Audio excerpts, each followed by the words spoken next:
조인섭 변호사의 상담소.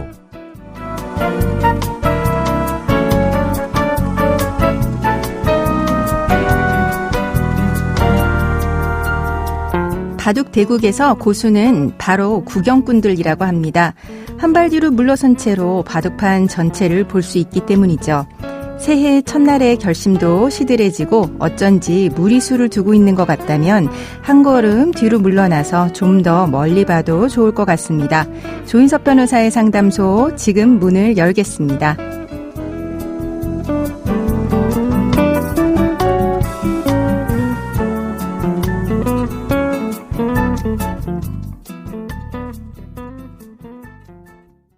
당신을 위한 로하우스 조담소 김미루 변호사와 함께합니다. 안녕하세요. 안녕하세요. 김미루 변호사입니다. 오늘의 고민 사연은 어떤 내용일까요?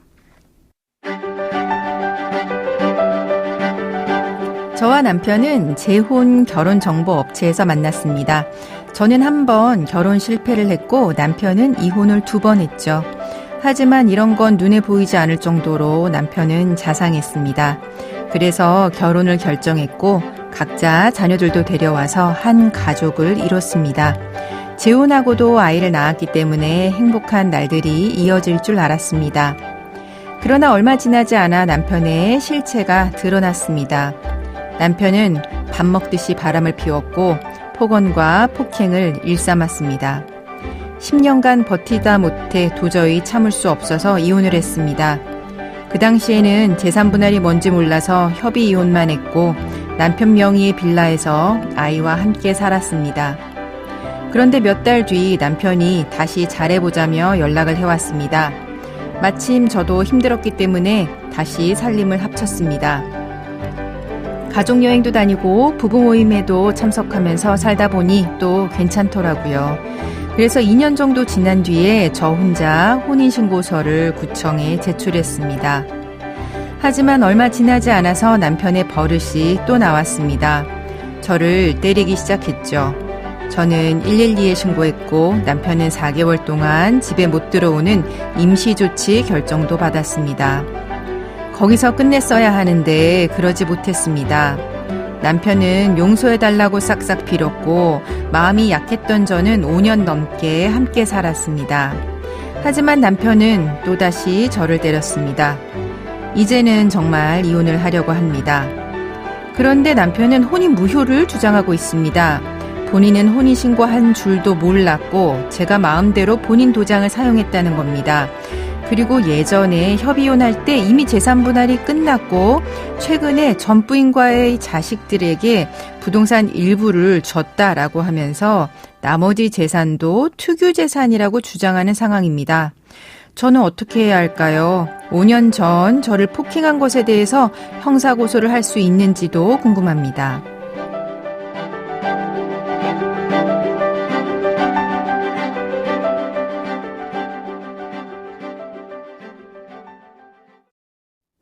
조인섭 변호사의 상담소, 협의 이혼한 이후에 다시 결혼을 했고 이번에는 이혼을 준비 중인 분의 사연이었는데요. 정말 오랫동안 즐긴 인연을 이어오고 있습니다. 그런데 이렇게 한 번 이혼한 부부가 다시 재혼한 경우도 종종 있죠? 네, 맞습니다. 네, 이런 경우에 대부분 어떤 이유로 다시 합치나요?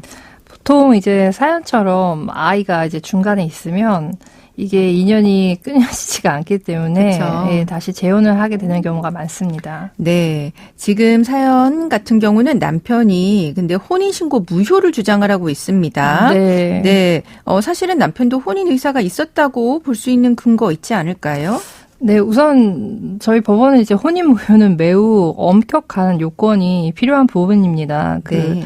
판례에 의하면 이제 당사자 일방이 혼인 신고를 한 경우에 이제 당연히 이제 상대방에게 혼인 의사가 결여되었다고 인정되면 그 혼인은 무효인 것은 맞는데 네. 그 상대방의 혼인 의사가 불분명한 경우에는 그 혼인의 관행과 신의 성실의 원칙에 따라서 그 혼인을 형성시킨 상대방 행위의 기초에서 그 혼인 의사의 존재를 추정할 수가 있습니다. 네. 즉 이제 혼인 의사를 명백히 철회했다거나 당사자 사실에 이런 혼인 관계를 해소하기로 합의했다는 이런 사정이 인정되지 않으면 그 혼인을 무효라고는 좀 보기가 어렵고요. 네. 그래서 본 사안에서 이제 협의 이혼을 하셨다가 얼마 안 있다가 다시 동거를 하고 또 몇 년간 또 대외적으로 부부로서 활동하고 가족여행도 다니고 혼인신고 이후에도 5년 넘게 같이 동거를 하면서 지내셨고 임시조치로 집에 그 남편분이 나갔다가 또 다시 들어와서 살고 뭐 이렇게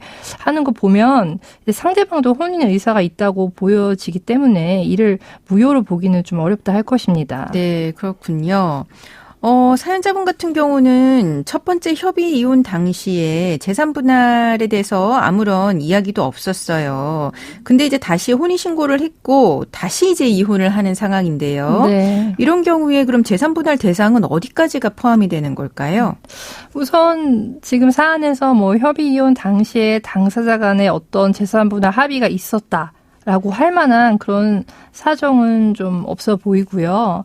그리고 협의 이혼 이후에 뭐 2년 내 제척 기간이 뭐 경과하면 협의 이혼 이전에 취득한 재산에 대해서 뭐 분할 청구할 수 없다 이런 주장을 하실 수도 있는데 네. 그게 지금 적용될 수가 없는 것이 지금 이 사원은 혼인하셨다가 협의 이혼하셨다가 또 이제 몇 개월 뒤에 합치셔가지고 대외적인 부부처럼 사실혼 관계를 유지하셨다가 또 혼인을 하신 경우라서 네. 이 사실혼 기간을 포함해서 혼인 기간 전 기간에 걸쳐서 몇십 년간 이제 쌍방 협력에 의해서 이제 이룩한 그 모든 재산이 분할 대상으로 봄이 좀 상당하다고 생각이 됩니다. 네, 그렇군요. 그러니까 같은 부부가 이제 이혼했다가 다시 합친 경우에 첫 번째 이혼에서 재산 분할에 대해서 명백히 합의된 바가 없으면 전 혼인 기간을 합쳐서 재산 분할이 될 수 있다라는 내용으로 이제 정리해 주셨습니다. 네. 네, 그러면 사연을 보니까 이제 상대방이 이혼 소송 직전에 그 부동산을 본인의 전혼 자녀에게 처분한 것 같아요. 네. 그럼 이런 경우에 그 본인의 전혼 자녀한테 이제 준 부동산 분할 대상이 포함이 안 되는 걸까요? 만약에 이제 아주 오래전에 자녀들한테 증여를 했다거나 그런 경우에는 재산 분할 대상에 포함되기가 어려울 수는 있겠지만 이 지금 사안과 같이 파탄 직전 이렇게 소송 직전에 부동산을 사연자도 모르게 뭐 자녀 플러스 뭐 제3자에게 처분하는 경우에는 이거를 은닉한 재산으로 볼 수밖에 없습니다. 네. 그래서 저희가 이제 보유 추정이라고 얘기를 하는데요. 상대방 재산에다가 보유한 것으로 추정하는 이런 식으로 재산 분할 대상에 포함될 수 있고요. 네.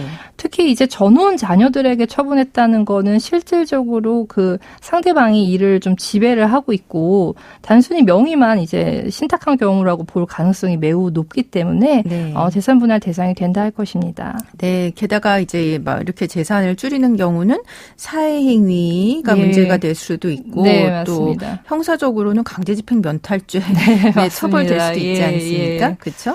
네. 그리고 또 한 가지는 남편은 그 재산이 본인의 특유 재산이라고 주장을 하고 있어요. 네. 특유 재산, 재산 분할에 포함이 될 수 있을까요? 저희 법원은 혼인 전에 취득한 재산이라 하더라도 그리고 혼인 후에 이제 증여나 상속받은 재산이라 하더라도 그 부부 다른 일방이 그 특유 재산을 유지함에 있어서 소득 활동을 했거나 가사 노동 등을 통해서 직간접적으로 기여한 것으로 인정되는 경우에는 재산 분할 대상으로 보고 있는데요. 네. 이 사연자 같이 뭐 약 18년 동안 이제 혼인 생활을 해오시고 이렇게 자녀들을 키워오셨다면 이는 남편이 특유재산이라 주장한다 하더라도 재산의 유지 및 감소 방지에 직간접적으로 기여한 것으로 보이기 때문에 분할 대상에는 포함될 것으로 생각이 됩니다. 네. 근데 다만 이제 특유재산의 그 범위나 이런 가치 이거에 따라서 재산 분할 비율, 그 남편의 기여도에는 좀 높게 반영이 될 수 있어 보입니다. 네. 그리고 그럼 마지막으로 사연자분은 남편이 5년 전에 폭행한 거에 대해서 형사고소하고 싶다라고 하는 네. 의사를 밝히고 있는데 가능할까요? 저희 법에 따르면 이제 단순 폭행은 이제 공소시효가 5년이고요. 네. 단순 상해는 7년입니다. 그래서 5년 전에 폭행에 대해서는 이제 폭행죄로는 고소하기는 어렵고요. 다만 이제 그때 당시 상해에 이어졌다고 하면 상해죄로 고소는 가능하다라는 좀 말씀을 드립니다. 근데 이제 그 상해 이제 형사 고소와 별개로 최근 일어난 이런 남편의 폭력성의 증거를 좀 더 확보를 하신다면 네. 그 가정폭력 범죄 처벌 등에 관한 특례법에 따라서 피해자 보호명령을 청구하실 수가 있습니다. 그 피해자 보호명령 청구의 경우에는 가정법원에 제기하실 수 있고 그 상대방 퇴거, 접근 금지, 신변 안전 조치 등을 취할 수 있기 때문에 미래에 대한 그 방어 장치가 될 수 있다고 생각이 됩니다. 네. 그럼 지금까지 상담 내용을 정리해 보자면 이제 상대방은 그때 혼인신고 당시에 혼인의 의사가 없었다라고 주장을 하지만 거의 5년 정도 부부가 혼인신고한 이후에 동거를 했고 부부로서 활동한 점을 고려할 때 지금 사연자분 같은 경우 혼인이 무효가 되진 않을 거라고 알려드렸습니다. 그리고 이제 전혼 당시에 재산 분할에 대해서 합의가 없었기 때문에 이혼했다가 다시 혼인신고한 경우 과거 재산도 분할 대상에 포함된다라고 알려드렸고요. 이혼소송 직전에 부동산을 자녀한테 처분한 경우 이를 은닉 재산으로 보고 재산 분할 대상에 다 포함될 수 있다라고 알려드렸습니다. 지금까지 법무법인 신세계로의 김미루 변호사와 함께했습니다. 감사합니다.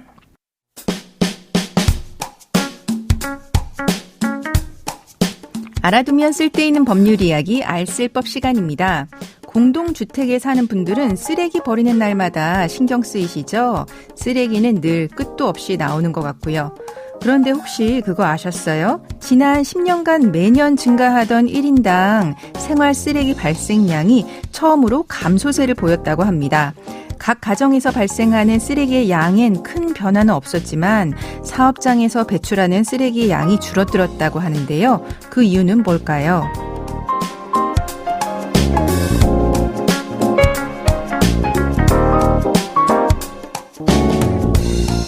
최근 환경부가 고시한 전국 폐기물 발생 및 처리 현황에 따르면 2023년 국민 1인당 1일 생활계 폐기물 발생량은 1.17kg입니다.